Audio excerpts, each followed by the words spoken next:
What is going on, everybody, and welcome back. We are here on the free-to-play con, the road to max rank, and we are going to go over the Extreme Z area special characters edition. Now, this one has been around for a while, right?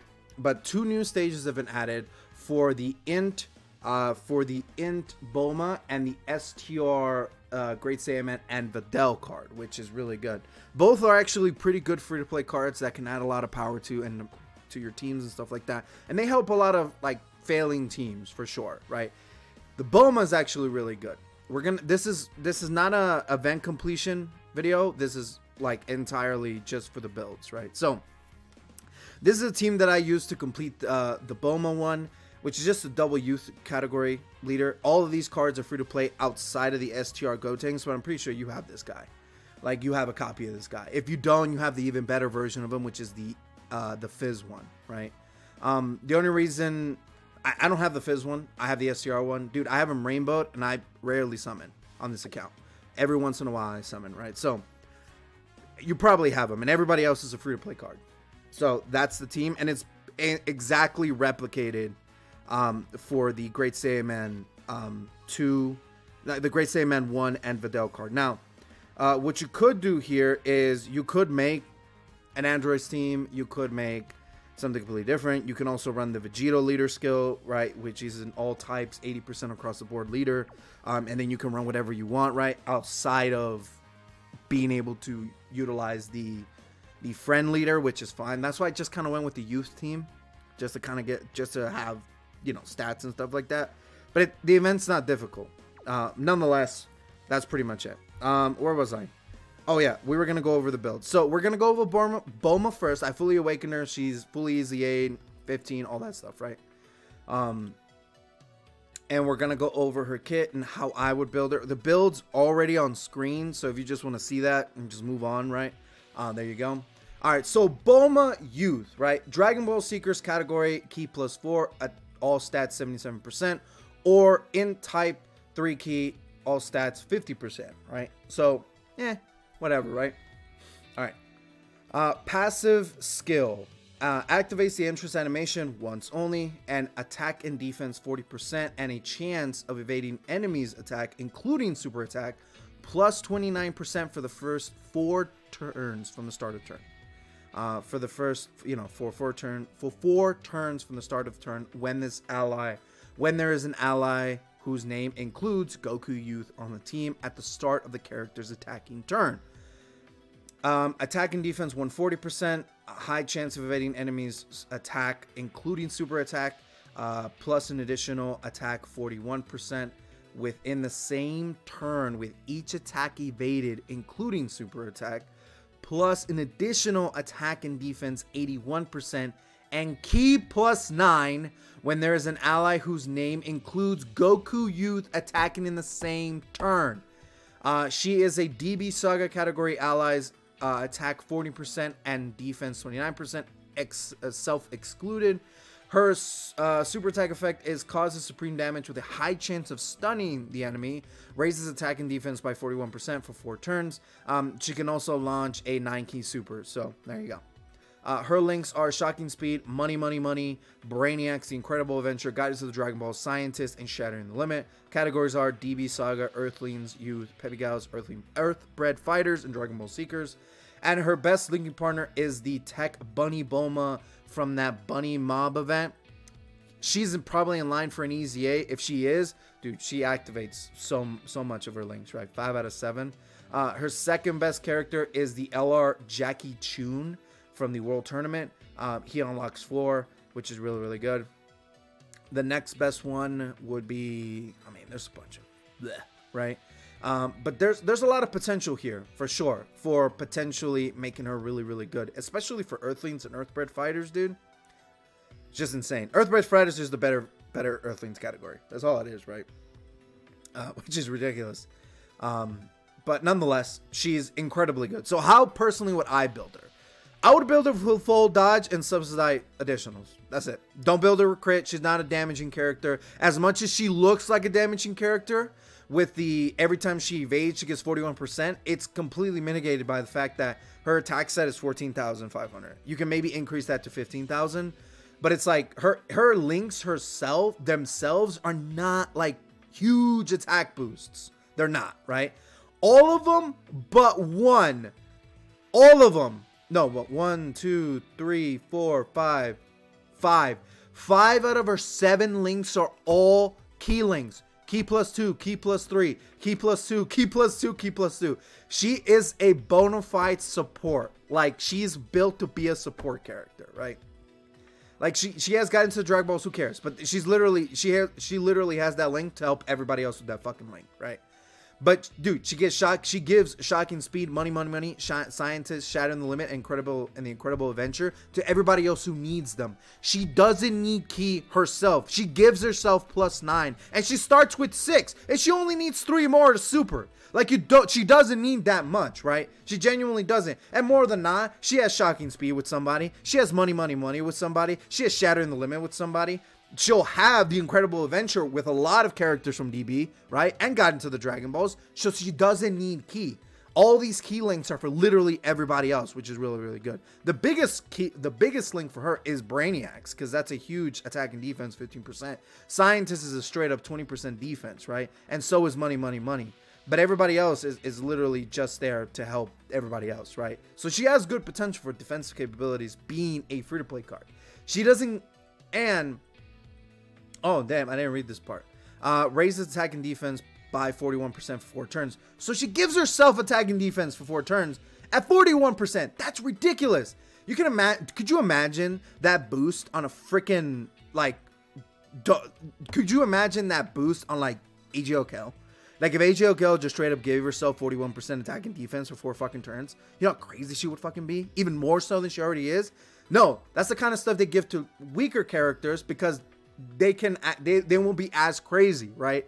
Or as ridiculous.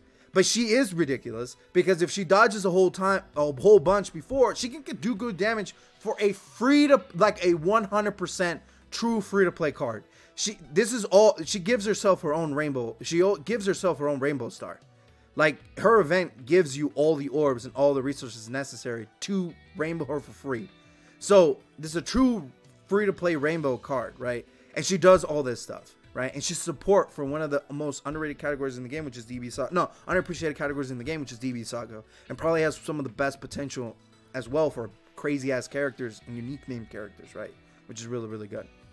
So how I would build her: full dodge, subsidized additional. That's how I would build her. I would not build it in any other way. I would not focus on damage. It's entirely dodge. If you could get her dodge, if you could do what I did, and try to boost her defense up to 10,000 because she's at like 9,000, something like that. Great. The only reason she has the super attack one is because it's a 5 evasive with 1 super attack. That's the best evasive one that I can give her on silver, right? Outside of the other ones, right? But still, full dodge build, subsidized additionals. All right, moving on to the next character. Let's talk about the Great Saiyaman and Videl duo card. Now, very similar, but nonetheless, I'll talk about him in a little bit. So, Great Saiyaman and Videl, Defenders of Justice, Category 3, all stats 77%, and STR Type 3 key, all stats 50%. Passive skill is attack and defense 158%, plus an additional attack and defense 58% when performing a super attack, plus an additional attack and defense 58% when attacking an extreme class enemy. Chance of performing a crit and chance of evading enemies' attack, including super attack, plus 4%. Plus an additional attack and defense 10% per Defenders of Justice category ally on the team. So it's a 4% crit chance and evasive chance and 10% attack and defense per Defenders of Justice. Just to summarize this a little bit better. Defenders of Justice category allies 3 key attack, defense, and chance to performing a crit 18%. That's on top of whatever he gives himself, right? So that 18% crit chance to Defenders of Justice is there for everybody else, right? Which is ridiculous. And then 18%, you know, attack and defense both. That's fine. Here's a big one. Seals the attacked enemy's super attack for 2 turns, right? That's really good. It's a guaranteed seal. You hit him, it's a guaranteed seal. It's not put into a super attack. It's a guaranteed seal. The attacked enemy, right? As far as I remember, even if they get normals, that still counts. Right? yeah, probably you need a super attack, but you're not going to struggle for ki for this guy. Super attack, 12 ki, right? Greatly raises attack and defense for 1 turn. Really, really good. Causes supreme damage to the enemy and lowers extreme class enemies attack by attack and defense, right? Links are Infighter, Courage, Patrol, Hero of Justice, Signature Pros, Shocking Speed, Shattering the Limit. Categories are Joined Forces, Bond of Parent Child, Movie Bosses, Earthblade Fighters, and Defenders of Justice. Their best linking partner is their free-to-play counterpart, the Great Saiyaman 2-in-1, which is the Tech one, which shares everything but Shocking Speed, which is ridiculous, because then they give themselves Courage, that's 2 ki, Patrol, that's 2 ki, Shattering them, and that's 2 ki. And Signature Pros, that's 3 ki. So they already automatically super attack no matter what. So, you know, that's really good, right? And obviously, dude, the biggest thing for me for Defenders of Justice is that there's a whole bunch of free-to-play cards on this team, right? The leader for Defenders of Justice is Videl, right? STR Videl's eventually going to get an easy A. Whether that's within the year, I don't know. But the other big thing you have to understand is that Great Saiyaman is potential for a standalone Dokkan Fest. Like, that's a real thing. That doesn't exist in the game. Great Saiyaman has always been some type of a free-to-play, like, Justice card, right? Which is really, really good. But there's a lot of characters here that could get easy A's, right? Or awakenings that they already don't have for them to increase the potency of this free-to-play team. This is a sleeping free-to-play team similar to like the Ginyu Force and the Monocooler team that eventually a crazy ass leader is going to come out for this team, and the team is just going to be ridiculous. They could do a million things. They seal, they dodge, they support one another, they evade, right? They do all these crazy things. They debuff like crazy. It's ridiculous what the Defenders of Justice for the Great Saiyaman 1 and 2 team and Videl, right? Do for sure, right? So a lot of potential for the Defenders of Justice, and this guy just gives attack. He's also support, and he can dodge, and he can do good damage. Now, personally, how I would build this character is like how I would build most free-to-play cards. Dodge and subsidize additionals. Now, that doesn't look like it now, but I built this character, and I finished up, and I rainbowed this character like such a long time ago, right? I'm gonna un-Dokkan Awaken them, and I'm gonna go ahead and get copies of the card, and I'm gonna fix all the crit ones and change them all to dodge, right? And take away all the additional ones too and switch them to dodge, right? As much dodge as possible, because you want to boost for sure that 4% dodge that he gets for each Defenders of Justice, right? You want to boost that with just dodge, right? Why wouldn't you give this guy dodge? I can understand why you would want to give this guy additional, because he has a whole bunch of his passive mitigated on hitting characters. But you also have to understand this guy's attack stat is 13,000. It's not 18,000, 17, 15. It's 13,000. This guy is not hitting ridiculously hard, and he doesn't stack, so you have to remember that as well. However, he has potential for a good defensive stat for a free-to-play card, right? But you want to emphasize that with a defensive capability of dodge, and also because, you know, he is a support for the Defenders of Justice, and he seals, bro. So you want him to dodge as much as you really want to attack. You really want him to dodge because you don't want him to get hit, because he is a free-to-play card. Now, could this change drastically with the introduction of a 200% lead? With a 200% lead of Defenders of Justice with like a crazy ass Saiyaman, right? That supports everything and has all these crazy ass links, right? Totally, 110%. But until that happens, you kind of have to sit back and do it this way, right? But either way, it's also not a bad idea to build your free-to-play cards with full dodge and additionals, right? They're not damage dealers. They're not going to be doing 10 million attack stats. They're not going to, right? So you want to emphasize their support role within the teams that they're part of. That's the whole point. It's the balance, right? So I would personally build this guy full dodge and subsidize additionals. And since he is an STR, he already gives himself 5 crits. So there you go. So that's pretty much it. That's all I have to say for these two characters. Let me know what you guys think in the comments below. How you would build Great Saiyaman and Videl or the Bulma card. I think we'll have very similar opinions. You could totally build the Great Saiyaman and Videl card as a full powerhouse and emphasize the attack stacking capabilities that he has based upon all the things that he can do, you could totally do it that way, right?